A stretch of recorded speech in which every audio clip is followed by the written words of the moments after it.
अस्सलाम वालेकुम दोस्तों, कैसे हैं आप सब। मैं ज़ुबीना फ़याज़ एक बार फिर आपके साथ मैं ले आई हूँ आपके लिए फिर एक नई कहानी।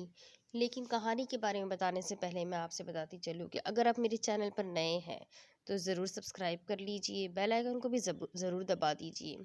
जैसा कि आप जानते हैं कि मेरे चैनल पर हर किस्म की स्टोरीज़ है, भूतिया स्टोरी, जिन्नों की कहानी, शैतानी कहानी, जादू टोने की कहानी और मोहब्बत की कहानी, सैड स्टोरी, एक्शन स्टोरी, हर किस्म की कहानी मौजूद है। तो अगर आप लोगों को कहानी पसंद आती है तो अपने कॉन्टैक्ट्स में शेयर करना ना भूलें। तो मैं शुरू करती हूँ नई कहानी। इसका नाम है अनाब। अनाब नावल लिखने वाले राइटर का नाम है सदफ शाह। ये एक बहुत ही प्यारी मोहब्बत की कहानी है। उम्मीद करती हूँ आप लोगों को ज़रूर पसंद आएगी। तो शुरू करते हैं अनाब पार्ट 1। अरे मेरी बहनों, मेरी माओ, मुझे अंदर तो आने दो प्लीज़। बिल्कुल नहीं, बिल्कुल नहीं। हसन अपने बेडरूम में बैठी अपनी नई नवेली दुल्हन के पास जाने के लिए बहुत बेताब हुए जा रहा था। पर बेडरूम के दरवाजे पे उसकी सब कजिन्स उसका रास्ता रोक के खड़ी हो गई थी। हसन भाई, जब तक आप हमें 25,000 रुपये नहीं देंगे तब तक हम आपको आपकी दुल्हन के पास जाने नहीं देंगे। हसन की सबसे लाडली कजिन रिमशा ने अपने दोनों हाथ कमर पे टिका के उसे अपनी डिमांड बताई थी। क्या? 25,000? हसन को लगा शायद उसे सुनने में कोई गलती हो गई। जी हाँ, 25,000 रुपये, वो भी कैश। जारा ने तस्दीक की थी। अच्छा, आज छोड़ो, कल प्रॉमिस दे दूंगा। जी नहीं, हमें तो आज अभी और इसी वक्त चाहिए। अरे भाई, कुछ तो कम करो। ऐसा करो, आधे अभी ले लो, आधे आधे प्रॉमिस कल दे दूंगा। इतना कैश अभी मेरे पास नहीं, आई स्वेयर। अच्छा ठीक है, आप भी क्या याद करेंगे, दीजिए 12,000 रुपये। दुआ ने जैसे हसन पे बहुत बड़ा एहसान करके उसकी बात मानी और पैसे लेने के लिए हाथ आगे बढ़ा दिए। हसन ने अपनी इन सब कजिन्स से अपनी जान छुड़ाने के लिए जल्दी से अपने वॉलेट में से पैसे निकाल कर उनके हाथ पे रख दिए। पैसे मिलते ही सब कजिन्स खुश हो गई और हसन को अंदर आने के लिए रास्ता देते हुए खुद बाहर निकल गई। इन सब के जाते ही हसन ने बड़ा सांस लेते हुए मुस्कुराकर शुक्र अदा किया और अपने बेडरूम का दरवाज़ा लॉक करके अपनी नई नवेली दुल्हन अनाब की तरफ मुड़ा, जो बेड पर नजरें झुकाए बैठी हुई थी। उसे बहुत शौक मबहूत नज़रों से देखते हुए वो आहिस्ता आहिस्ता उसकी तरफ बढ़ने लगा। बहुत प्यार से उसके खूबसूरत सरापे को देखते हुए वो उसके सामने बैठ गया था। बहुत इंतज़ार था मुझे इस दिन का जब तुम मेरे बिल्कुल पास हो और मैं तुमसे अपने दिल की सारी बातें शेयर करूं। हमें पहले कहीं मिलने का इत्तेफाक जो नहीं हुआ। तुम्हारे लिए शायद ये अरेंज मैरिज हो पर मेरे लिए ये लव मैरिज है, क्योंकि तुम्हारी सिर्फ तस्वीर देखते ही मुझे तुमसे मोहब्बत हो गई थी। हसन बहुत धीमे प्यार भरे लहजे में अपने दिल की बातें अनाप से कर रहा था। जिंदगी में उसके लिए ये पहला तजुर्बा था जब वो इस तरह अपने दिल की बातें किसी से कर रहा था। खुद पे हंसते हुए हसन ने अपना माथा खुजाकर कुछ सटपटा के कहा, कितनी बातें सोच रखी थी मैंने कि तुम मेरे पास आओगी तो तुमसे ये कहूँगा वो कहूँगा, पर अब तो कुछ समझ ही नहीं आ रहा कि क्या बात करूँ। मुस्कुराते हुए कुछ लम्हे वो अनाब को देखने लगा। अचानक कुछ याद आने पे वो बेड से उठा और साइड टेबल की दराज खोलकर उसमें से एक बॉक्स निकालकर वापस बेड पर आकर बैठ गया। अनाब की नज़रें अपने हाथों पे थी, वो अपने हाथ को मसल रही थी। हसन उसकी ये हरकत काफ़ी देर से नोट कर रहा था और मुस्कुरा भी रहा था। वो लड़का होने हो कि इतना नर्वस हो रहा था तो फिर वो तो एक नाजुक सी लड़की थी। कुछ लम्हे वो उसके हाथ प्यार से देखने लगा, फिर आहिस्ता करके अपना हाथ उसके हाथ पे रखना चाहा तो उसने एकदम से अपना हाथ हटा दिया। हसन समझ सकता था कि वो इससे शर्मा रही थी। हसन ने मुस्कुराकर अपने हाथ में पकड़ा हुआ बॉक्स खोला और इसमें से एक बहुत ही खूबसूरत सा डायमंड ब्रेसलेट निकालकर अनाब को प्यार से देखते हुए उसकी तरफ अपना हाथ बढ़ा के उससे हाथ मांगा। अनाब ने एकदम नजरें दूसरी तरफ फेर ली। उसकी इस अंदाज पर हसन को कुछ हंसी आने लगी। उसने खुद ही अनाब का हाथ जैसे ही अपने हाथ में लिया तो अनाब ने एक झटके से उसके हाथ की गिरफ्त से अपना हाथ छुड़ाया और उससे कुछ फासले पर बैठ गई। वो कुछ उलझ सा गया, फिर ब्रेसलेट अनाब की तरफ करते हुए कहने लगा, ये तुम्हारे लिए है, रख दें। अनाब का लहजा इसे कुछ अजीब सा लगा था। शायद वो थक गई होगी इसलिए, उसने सोचा। फिर कहने लगा, पर मैं चाहता हूँ कि तुम इसे अभी पहनो। इसके कहते ही अनाब उसे बहुत गुस्से से देखकर कहने लगी, मुझे नहीं पहनना और ना ही मुझे कुछ चाहिए। इसका ऐसा रूखा अंदाज देखकर हसन के माथे पर कुछ बल नमूदार हुए। वह हैरान था। इस बेरुखी की वजह जान सकता हूँ? हसन के कहते ही वो तेजी से बेड से उतरी और हसन की आंखों में आंखें डाल के बेखौफ होकर कहने लगी, जी हाँ, आप बिल्कुल जान सकते हैं। ये शादी मेरी मर्जी के खिलाफ हुई है। मैं आपको पसंद नहीं करती। मैं अपने क्लास फेलो असद को पसंद करती हूँ और उसी से शादी करना चाहती थी। पर मेरे पेरेंट्स को मेरी शादी करवाने की बहुत जल्दी थी, इसलिए उन्होंने मेरी शादी आपसे करवा दी। पर मैं आपके साथ जिंदगी नहीं गुजार सकती, इसलिए आप शौक से मुझे तलाक दे दें। अगर मैं शादीशुदा जिंदगी किसी के साथ गुजारना चाहती हूँ तो सिर्फ असद के साथ, बस असद के साथ।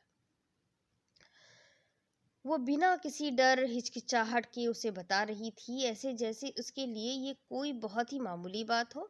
उसके मुंह से ऐसी बातें सुनकर हसन का चेहरा गुस्से से सुर्ख हो गया था। अपने दांत और मुट्ठियां जोर से भींच के उसने अपने गुस्से को कंट्रोल करने की कोशिश की। वो इतनी बड़ी बातें इससे इतने आराम से कहकर रूम से बाहर जाने के लिए जैसे ही बढ़ी तो हसन ने एकदम से उसे कलाई से पकड़ लिया। रुको, तुम अगर मेरे साथ खुश नहीं तो मैं तुम्हें फोर्स नहीं करूंगा। वो इसे सख्त नजरों से देखने लगा। हसन ने उसकी कलाई छोड़ते हुए सख्त और संजीदा लहजे में कहा, मेरे घर में बहुत से मेहमान रुके हुए हैं, इसलिए ये तमाशा 3 दिन तक ना करो। इसके बाद तुम जो चाहती हो वो मैं करूंगा, पर तब तक तुम कहीं नहीं जाओगी और सबके साथ नॉर्मल बिहेव करोगी। हसन ने बहुत समझदारी से सोचते हुए उससे जैसे एक डील की थी। उसके तो वहमो गुमान में भी नहीं था कि इसे रिश्तों को बिजनेस की तरह डील करना पड़ेगा। वो अपने घर की इज्जत इस तरह अपने खानदान वालों के सामने उछलते हुए नहीं देख सकता था। अनाब को इसकी ये डील काबिल कबूल लगी। फिर कुछ सोचते हुए कहने लगी, ठीक है, पर 3 दिन से ज्यादा मैं इस घर में नहीं रहूंगी। हसन की बात मानते हुए अनाब ने 3 दिनों तक सबके साथ बहुत अच्छा रवैया रखा और किसी पे कुछ भी जाहिर नहीं होने दिया। वो एक बहुत ही खूबसूरत दुबली पतली सी लड़की थी। गोरा रंग, खूबसूरती से तराशे गए ब्राउन सिल्की बाल, सियाह आंखें, लंबी पलकें। उसे देख के हर कोई हसन से उसकी तारीफ कर रहा था और हसन था कि जैसे एक रात में उसकी जिंदगी से खुशी चली गई थी। चाहने के बावजूद भी वो मुस्कुरा नहीं पा रहा था। हसन अपने माँ बाप की इकलौती औलाद था। बहुत ही समझदार, संजीदा और ज़हीन लड़का था। अगर अनाब खूबसूरत थी तो हसन भी किसी से कम नहीं था। मुनासिब कदो कामत वाला एक बहुत ही खूबरू नौजवान था। अपनी मेहनत और जहानत ने उसे बहुत कामयाब किया था और सिर्फ 23 साल की उम्र में उसने CSS का इम्तिहान पास करके ASP की पोस्ट हासिल कर ली थी। हसन के वालिद रफ़ीक मुस्तफ़ा एक बहुत कामयाब बिजनेसमैन थे। दौलत की कमी उन्हें ना थी, पर हसन ने अपने लिए सिविल सर्विस को इंतखाब किया। वो अपने माँ बाप का बहुत फर्माबरदार बेटा था। उसके सिविल सर्विस ज्वाइन करने पे रफ़ीक मुस्तफ़ा को तो कोई इशू नहीं था, पर उसकी माँ फहमीदा ने कुछ एतराज़ किया था कि इतनी प्रॉपर्टी के अकेले वारिस को सरकारी नौकरी करने की क्या ज़रूरत आन पड़ी थी। पर हसन का इंटरेस्ट देखकर वो खामोश हो गई थी। अपनी शादी का फैसला हसन ने अपने माँ बाप पे छोड़ा हुआ था। अनाब को फहमीदा ने किसी शादी के फंक्शन में देखा था और उसे देखते ही उन्होंने उसे अपनी बहू बनाने का फैसला कर लिया। वो अपने बेटे का रिश्ता अनाब के लिए कर ले गई थी। इतने अच्छे खानदानी रिश्ते के आने पे अनाब के पेरेंट्स को के तो जमीन पे पाँव ही नहीं टिक रहे थे। खासकर अनाब के बाबा, जो अपनी बेटी से बहुत प्यार करते थे और उसके लिए ऐसा ही रिश्ता चाहते थे। उन्होंने फहमीदा और शफीक को हाँ करने में देर नहीं की थी। हसन के माँ बाप बहुत खुश थे। उन्हें अपने बेटे के लिए जैसी लड़की की तलाश थी वो उन्हें मिल गई थी। फहमीदा ने अनाब की तस्वीर हसन को दिखाई तो उसे अनाब बहुत पसंद आई थी। लड़कियों से वो ज़रा दूर रहने वाला लड़का था, पर अनाब की तस्वीर देख के उसे लगा कि हाँ, यही वो लड़की है जिसके साथ वो अपनी ज़िंदगी गुजारना चाहता है। हसन की नई नई पोस्टिंग हुई थी और उसे छुट्टियां नहीं मिल रही थी, इसलिए अपनी मंगनी की रस्म पे बहुत कोशिश के बावजूद वो ना आ सका था। शादी के वक्त हसन कितना खुश और एक्साइटेड था, पर शादी की पहली रात ही अनाब ने उसकी खुशियों का गला घोट डाला था। एक लड़की उसकी जिंदगी का कितनी आसानी से तमाशा बना गई थी। इसके सामने तो भले भी बात नहीं कर पाते थे और वो एक कमजोर सी लड़की के हाथ का खिलौना बन गया था। उसे खुद से ज्यादा अपने माँ बाप की इज्जत की फिक्र हो रही थी। इन 3 दिनों में हसन ने जितनी स्मोकिंग की थी, इतनी पहले कभी नहीं की थी। सब मेहमानों के जाने के बाद उसने अनाब के कहने से पहले ही उसे उसके माँ बाप के घर छोड़ने को कहा। वो खामोशी से तैयार हो गई। हसन इससे पहले ही अपनी गाड़ी की ड्राइविंग पर सीट पे बहुत संजीदगी के साथ बैठा, स्टीयरिंग पे हाथ रख के जैसे उसी का इंतजार कर रहा था। फहमीदा अनाप को गाड़ी तक छोड़ने आई थी। वो खामोशी से फ्रंट सीट पे बैठ गई। उसने जैसे ही दरवाज़ा बंद किया, हसन ने उसे देखे बगैर गाड़ी एकदम स्टार्ट कर दी। वो खामोशी से बैठी खिड़की के बाहर रोड को देख रही थी। वो बैठे बैठे ख्यालों में कहीं खो गई थी। हसन के चेहरे पर कोई तासुर नहीं था। सफ़ेद रंग की शलवार कमीज पे सियाह रंग का जैकेट पहने, आंखों पे सियाह सनग्लासेस लगाए वो बहुत संजीदगी से गाड़ी चला रहा था।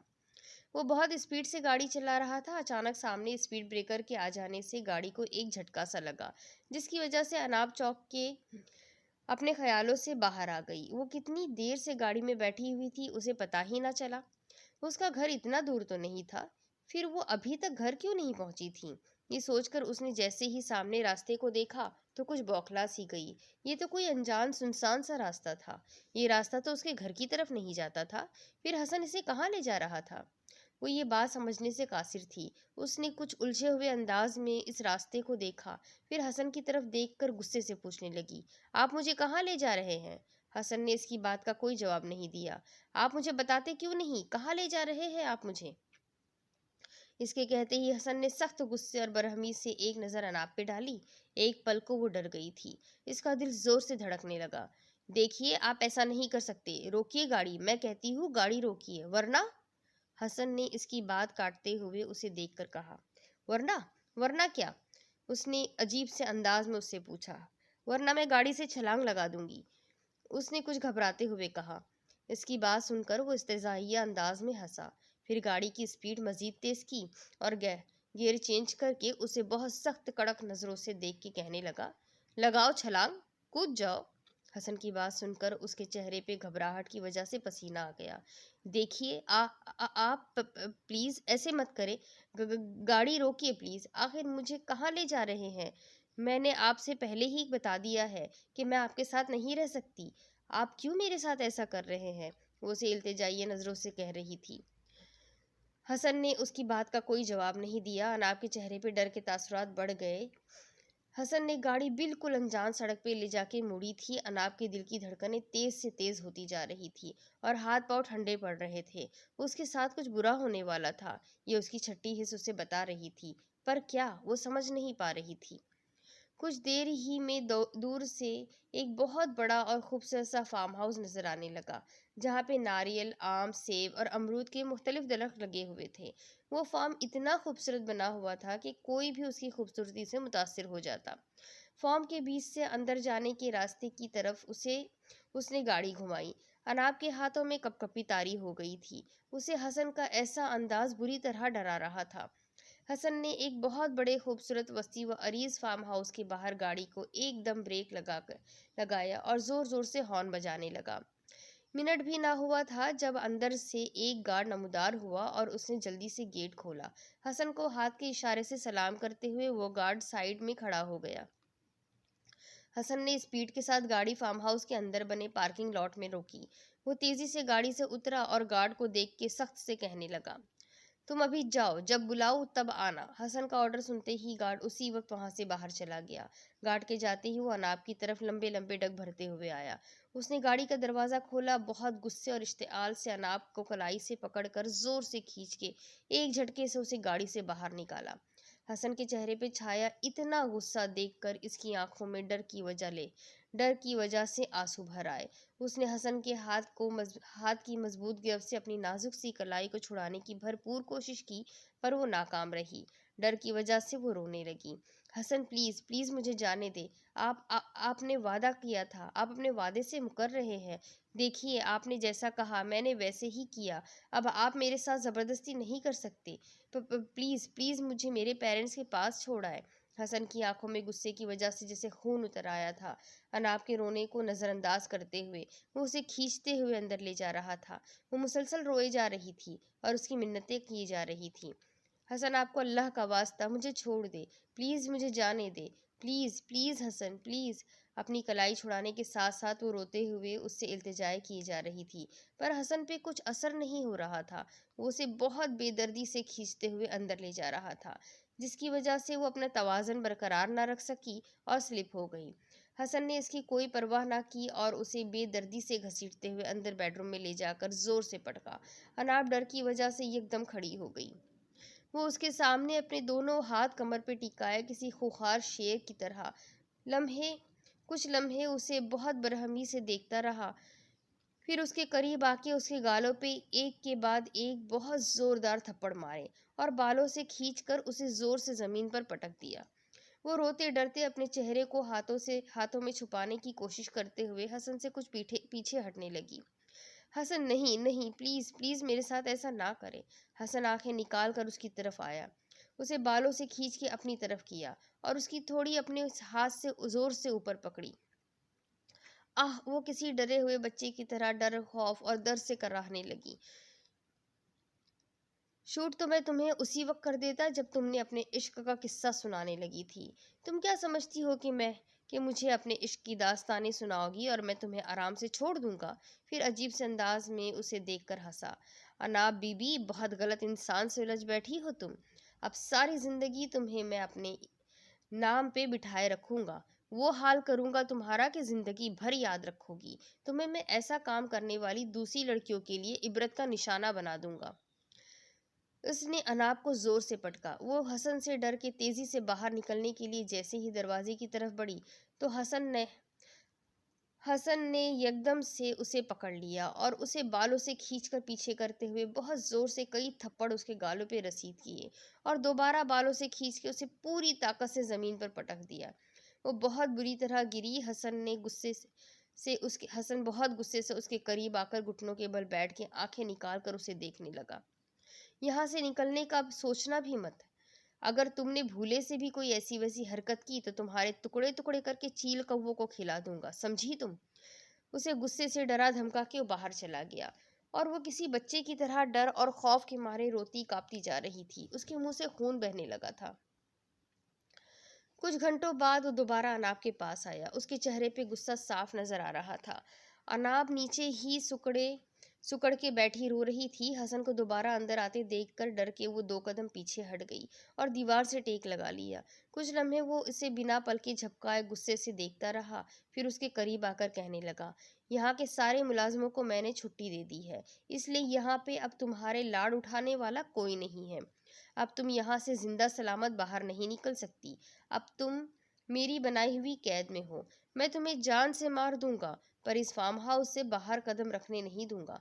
मैं जा रहा हूँ। अब इस सुनसान जगह पे तुम जियो या मरो, मुझे कोई परवाह नहीं। हसन के मुंह से ऐसी बातें सुनकर अनाब तो अपने होश ही खो बैठी थी। इतने बड़े सुनसान से फार्म हाउस में वो इसे अकेले कैसे छोड़ सकता था? उसे डरा धमका के वो जैसे ही जाने के लिए मुड़ा तो वो दौड़ती हुई उसके पास आकर उसके पैर पकड़कर बिलक बिलक के रोने लगी।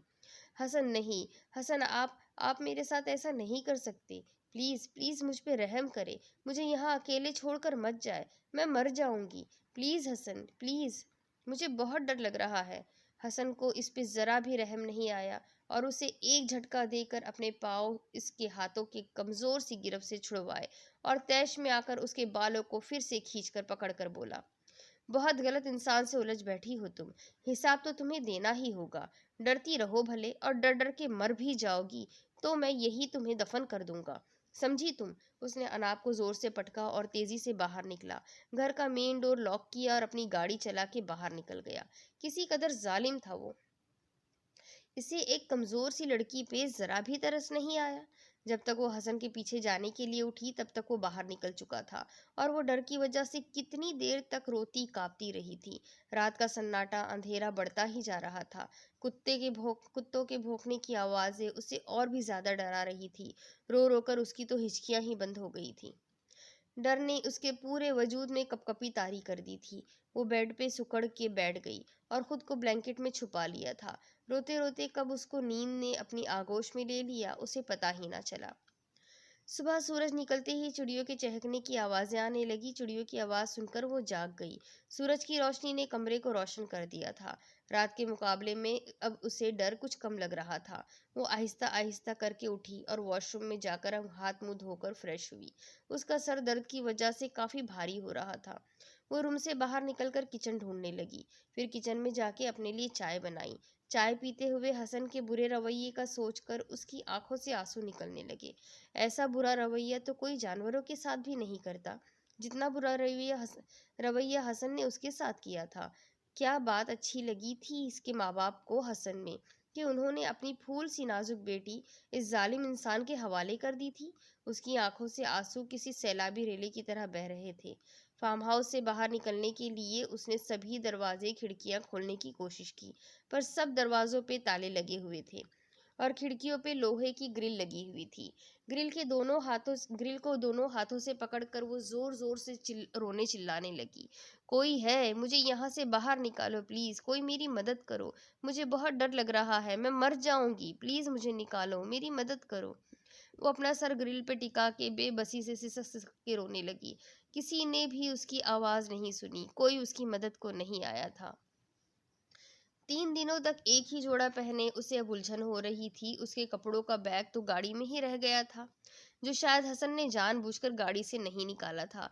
वो लाउंज में लॉन की तरफ खुलने वाली खिड़की के पास आकर खामोशी से बैठ गई। रो रो कर उसके तो आंसू ही खुश्क हो गए थे। उसे अब डर भी कम लग रहा था। वो बेबसी और बेतासुर चेहरे के साथ काफी देर तक खिड़की के पास बैठी रही। उसे ठहर ठहर कर हसन का किया हुआ बुरा सलूक याद आ रहा था। खिड़की पे अपना माथा टिका के उसने अपनी आंखें बंद कर ली। वो फिर से सोचों में कहीं गुम थी। अचानक बाहर से गाड़ी के हॉर्न की आवाज ने उसकी सोचों का तसलसल तोड़ दिया। वो एकदम ठिठक सी गई। हसन ने शायद गार्ड को बुलवा लिया था। तभी हसन के हॉर्न बजाते ही गेट खुल गया और हसन गाड़ी अंदर ले आया। गाड़ी पार्किंग लॉट में खड़ी करके वो बाहर निकला और पिछली सीट पे रखे अनाब के कपड़ों का बैग उठाकर अंदर आने लगा। उसे अंदर आते देखकर अनाब के दिल की धड़कनें डर की वजह से बढ़ने लगी। वो उसी वक्त तेजी से भागती हुई रूम में चली आई और सोफे पे सिकुड़ कर बैठ गई। हसन अंदर आते ही सीधा उसके पास आया। उसे अपने सामने किसी शेर की तरह खड़े देखकर वो डर और सहम सी गई थी। मैं यहाँ तुम्हारी कोई खबर लेने नहीं आया, बल्कि ये देखने आया था कि अगर मर गई हो तो दफन कर दूं। पर बड़ी सख्त जान हो तुम, इतनी जल्दी मरने वाली नहीं। इसे रौब से देखते हुए वो कितने जालिमाना संगदिल अंदाज में कह रहा था। अपने हाथ में पकड़ा बैग उसने अनाब की तरफ फेंका। ये लो अपना सामान, जब तक जिंदा रहना चाहती हो तब तक तुम्हारी मर्जी। ये कपड़े चीजें इस्तेमाल कर लिया करो, ऐसे ही रहो, मुझे कोई फर्क नहीं पड़ता। मेरे लिए तुम सिर्फ एक गंदगी हो। अनाब को हिकारत भरी नजरों से देखकर कहते हुए वो रूम से बाहर निकल गया। जब वो उसे जानवरों की तरह मार पीट सकता था, तो ऐसे जुमले कहना इसके लिए कौन सा मुश्किल काम था। कुछ ही देर वो यूं ही अपने बैग को देखती रही। फिर उठकर अपने बैग में से कपड़े निकाले और फ्रेश होने चली गई। फ्रेश होकर कपड़े बदल के उसने अपने बालों में ब्रश किया। ब्रश करने से उसके बालों में शदीद दर्द होने लगा। बहुत बेदर्दी से हसन ने उसके बालों को खींचा, बल्कि नोचा था, जिसकी वजह से ना सिर्फ दर्द बल्कि उसके तो बालों की लटें जड़ों से निकल रही थी। पूरा ब्रश उसके बालों की लंबी घनी लटों से भर गया था। अपने इतने खूबसूरत बालों का ऐसा हाल देखकर उसकी आंखों से आंसू टपकने लगे। उसने अपने बाल बांधने चाहे, पर दर्द की वजह से वो बाल बांध न सकी। कुछ देर बाद उठकर रूम से बाहर आई। कॉटन की शलवार कमीज पहने सोफे पे बैठा, टांग पे टांग रखे वो स्मोकिंग करने के साथ साथ टीवी पे कोई टॉक शो बेहद संजीदगी से देख रहा था। उसके चेहरे पे कितनी संजीदगी थी। मुलाजिम उसे चाय देकर चला गया। उसने अपना सिगरेट एस्ट्रे में मसल दिया और चाय का कप हाथ में लेकर पीने लगा। कुछ देर तक अनाब अपने रूम के दरवाजे पे ही खड़ी उसे देखती रही। डर की वजह से उसके कदम आगे बढ़ ही नहीं पा रहे थे। आखिर वो हिम्मत करके आहिस्ता आहिस्ता धड़कते दिल के साथ उससे कुछ फासले पे खामोशी से आकर खड़ी हो गई और उसे उदास नजरों से देखने लगी। चाय पीते हुए उसकी नज़र अचानक अनाब पे पड़ी। उसके चेहरे की संजीदा तासुरात एकदम गुस्से में बदल गए। चाय का कप सेंटर टेबल पे रखकर उसने सख्त अंदाज में कहा, यहाँ के सारे मुलाजिम मेरे वफादार हैं, इसलिए भूले से भी कोई उल्टी सीधी हरकत करने का सोचना भी मत। उसने फिर से चाय का कप उठा के अपनी नज़रें टीवी की तरफ फेर ली। अनाब कुछ लम्हे उसे बिना तासुर के देखती रही, फिर कहने लगी, आप ऐसा कब तक करेंगे मेरे साथ? जब तक तुम मर ना जाओ। बहुत कड़क नजरों से अनाब को देखकर उसने तरकी बतरकी जवाब दिया। तो ठीक है, मार दे मुझे, उसने बेखौफ होकर कहा था। चाय का कप वापस टेबल पे रख के वो इश्तियाल से उठा और माथे पे बल लेते हुए उसके करीब आया और उसके बालों को जोर से पकड़कर उसे अपनी तरफ खींचा। इस बार अनाब की आंखों से आंसू डर की वजह से नहीं, बल्कि बालों के खींचने की वजह से पैदा होने वाले दर्द की वजह से होने लगे। मार तो मैं तुम्हें दूंगा, पर इतनी आसानी से नहीं। तड़पा तड़पा के मारूंगा मैं तुम्हें। और दोबारा जो इस तरह मेरे सामने खड़ी होकर इस अंदाज में बात करने की तुमने जुर्रत भी की, तो तुम्हारी टांगे तोड़ दूंगा, समझी तुम? और ये कोई धमकी नहीं, अगर मैं कह रहा हूं तो मेरे लिए करना कोई मुश्किल काम नहीं। उसने एक ही झटके से अनाब के बालों को छोड़कर परे किया। हसन के बुरे रवैये की वजह से वो काफ़ी ज़्यादा सहम सी गई थी। उसके फार्म हाउस आते ही वो डर के उससे छुपकर रूम में बैठ जाती थी। उसे ज़्यादा दुख अपने माँ बाप के लिए के किए हुए फैसले पे था। क्या वो इन पर इतना ज़्यादा बोझ थी कि उन्होंने हसन जैसे जालिम इंसान के हवाले उसे कर दिया था? पर अब वो किससे शिकवा करती? अब उसे किसी से शिकायत नहीं करना चाहती थी, क्योंकि कोई उसे अपना नहीं लग रहा था। इसे तो अब किसी चीज़ में कोई दिलचस्पी ही नहीं रही थी, न खाने पीने का होश, ना ही पहनने ओढ़ने का। मुलाजमों के बहुत इसरार के बावजूद भी वो कुछ नहीं खाती थी। बस दिल करता तो सिर्फ चाय ही पीती थी। हर वक्त खोई खोई गुमसुम सी रहने लगी थी। अब तो उसकी आंखों के आंसू भी खुश्क हो गए थे। वो लाउंज में खामोशी से आके सोफे पे टांगे ऊपर करके सोफे की पुश्त से सर टिकाए आंखें बंद करके बैठ गई थी। उदासी मायूसी उसके चेहरे से साफ आया हो रही थी। वो यूं ही बैठे बैठे सोचों में कहीं खो सी गई थी। अब वो सोच रही थी माजी। वो असद से खफा होकर कॉलेज की लॉन में बेंच पर आकर बैठी थी। असद उसे मनाने की कोशिश करते हुए उसके पीछे लॉन में उसके बराबर में आकर बैठ गया था। अना प्लीज तुम मेरी बात को समझने की कोशिश करो यार। मैं क्या समझूं असद? आखिर तुम क्यों अपने पेरेंट्स से हमारे रिश्ते के मुतालिक बात नहीं कर रहे? मेरे लिए रोज नए नए प्रपोजल्स आते रहते हैं। आखिर मैं कब तक अपने पेरेंट्स को टालती रहूंगी? कल भी मम्मा मुझसे पूछ रही थी कि अगर तुम्हें कोई पसंद है तो उसे कहो कि तुम्हारा प्रपोजल भेजे। अब तुम कब तक मुझे यूं लटकाए रखना चाहते हो? अनाब को असद की बात सुन के और गुस्सा आ गया था। वो काफी ज्यादा गुस्से और खुफगी से असद को कह रही थी, अनाब देखो मेरी बात सुनो। मैं अभी अपने पेरेंट्स से हमारी शादी की बात नहीं कर सकता, वो नहीं मानेंगे। असद बहुत तहमुल से उसे अपनी बात समझाने की कोशिश कर रहा था, पर अनाब उसकी कोई भी बात समझने को ही तैयार नहीं थी। पर क्यों नहीं मानेंगे वो? मुझे तो लगता है कि तुम मुझसे शादी करना ही नहीं चाहते। ऐसी बात नहीं है। दरअसल मेरे पेरेंट्स चाहते हैं कि मैं अपने ख़ानदान की ही किसी लड़की से शादी करूं। डैडी ने तो मुझे वॉर्न तक कर दिया है कि अगर मैंने ख़ानदान से बाहर शादी का सोचा भी तो मुझे जायदाद से अलग कर देंगे। मैं मेरे पास तो अभी कोई जॉब भी नहीं है। मैं तो खुद उन पर डिपेंड हूँ। उसने अनाब को अपनी प्रॉब्लम समझाने की पूरी कोशिश की थी, पर इसकी बातें सुनकर दुख से अनाब की आंखों से आंसू निकल पड़े। उसने अपने हाथ की पुष्ट से आंसू साफ करते हुए असद को खुफगी से देखकर कहा, तो ठीक है, मैं अपने पेरेंट्स से कह देती हूँ कि वो जहाँ भी मेरी शादी करवाना चाहते हैं करवा दे। तुम्हारे इंतज़ार में मैं सारी ज़िंदगी भी बैठी रही, तब भी तुम कुछ नहीं करोगे। ऐसी बात नहीं है। ऐसी बात है तो ठीक है, चलो हम अभी चल के कोर्ट मैरिज कर लेते हैं। अब की बार असद को अनाब पर गुस्सा आ गया था। पर मैं कोर्ट मैरिज नहीं करना चाहती, तुम आके मेरे पेरेंट्स से बात करो, उन्हें कोई एतराज़ नहीं होगा। असद, अब वो इमोशनल सी हो गई थी। अनाब मैं इस तरह नहीं कर सकता, मुझे कुछ वक्त चाहिए और मेरे पास तो दूसरा कोई ठिकाना भी नहीं। असद की बातों ने उसे बहुत मायूस कर दिया था। वो अपने माँ बाप की लाडली बेटी थी, उसे बहुत प्यार से पाला था उन्होंने, तो वो कैसे उनके लिए शर्मिंदगी का बाज बन सकती थी? कॉलेज में आते ही उसके रिश्ते आना शुरू हो गए थे। अनाब के बाबा ने उसकी माँ से कहा था कि वो अनाब से पूछे, अगर वो किसी को पसंद करती है तो वो इसकी शादी वहाँ करने को तैयार है, अगर नहीं तो फिर अपनी पसंद के लड़के से उसकी शादी करवा देंगे। क्योंकि अनाब के बाबा अब इसकी शादी जल्द से जल्द करवा के अपने फ़र्ज से सबकदोश होना चाहते थे। अनाब की मम्मा रोज़ इससे पूछती थी, पर वो उन्हें बता ही नहीं पाती थी कि वो असद को पसंद करती है और उसी से शादी करना चाहती है, क्योंकि असद फ़िलहाल उससे शादी नहीं करना चाहता था। मम्मा प्लीज़ आप बाबा को समझाइए। मैं अभी शादी नहीं करना चाहती। वो अपनी माँ का हाथ प्यार से थाम के इतना सा मुंह बना के इनकी मिन्नतें कर रही थी। देखो मेरी जान, अगर तुम किसी को पसंद करती हो तो बताओ, हमें कोई एतराज़ नहीं होगा। अगर ऐसी कोई बात नहीं तो फिर तुम अपने बाबा को जानती हो ना, वो तुम्हारी शादी जल्द से जल्द करना चाहते हैं। कितने अच्छे खानदानी रिश्ते आ रहे हैं तुम्हारे लिए, और हम कब तक क्यों इनकार करते रहेंगे। अच्छे रिश्ते बार बार नहीं आते बेटा। मम्मा ने बहुत प्यार से उसके गाल पे हाथ रखा था। उनकी बातें सुनकर अनाप तो जैसे रूहांसी सी हो गई थी। मम्मा, मैं अभी और पढ़ना चाहती हूँ, मुझे अभी शादी नहीं करनी, उसने भर्राई हुई आवाज़ में कहा था। पढ़ाई का तो सिर्फ एक बहाना था, वो उन्हें क्या बताती कि वो किस वजह से शादी करने के लिए राजी नहीं हो रही थी। देखो बेटा, तुम्हारे बाबा के पास तुम्हारा एक बहुत अच्छा प्रपोजल आया हुआ है। लड़का एएसपी है, बहुत अच्छे शरीफ खानदानी पढ़े लिखे लोग हैं। तुम्हारे बाबा तो इस लड़के की तारीफें करते नहीं थकते। वो तुम्हारे ये एक्सक्यूजेस सुनकर भी इस रिश्ते से इनकार नहीं करेंगे। और तुम्हें तो पता ही है कि अगर वो कोई फैसला कर ले तो फिर किसी की नहीं चलती। मुझे तो लगता है कि एक दो दिन में वो इस रिश्ते के लिए हाँ भी कर देंगे।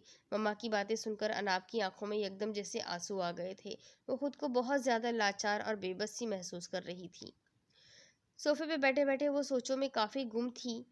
इसकी बंद आंखों से आंसू बेइख्तियार निकल रहे थे। अचानक लॉन से आते हवा के तेज झोंके लगने से खिड़की जोर से खुली, जिसकी वजह से उसकी सोचों का तसलसल टूट गया और उसकी आंखें बेसाख्ता खुल गई। खुद को शाल में लपेटे वो उठी और जाकर खिड़की के पास बैठ गई। एक बार फिर वो माजी की यादों में खो गई। इस दिन वो सुबह की 2 क्लासेस लेकर घर वापस आ गई थी। टेंशन की वजह से उसका दिल किसी भी चीज़ में नहीं लग रहा था।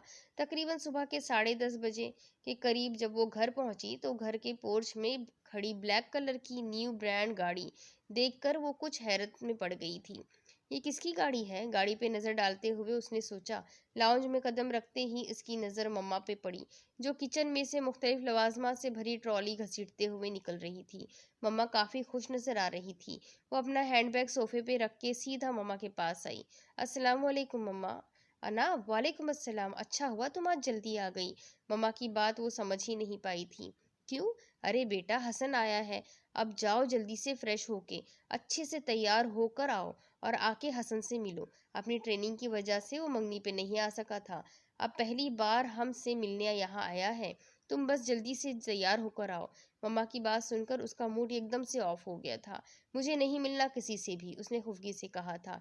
ये क्या बचपना है अनाब, अब जल्दी जाओ और तैयार होकर आओ। मम्मा ने उसे कुछ डांटने वाले अंदाज में कहा और ट्रॉली लेकर ड्राइंग रूम में चली गई। ड्राइंग रूम का दरवाज़ा थोड़ा सा खुला हुआ था।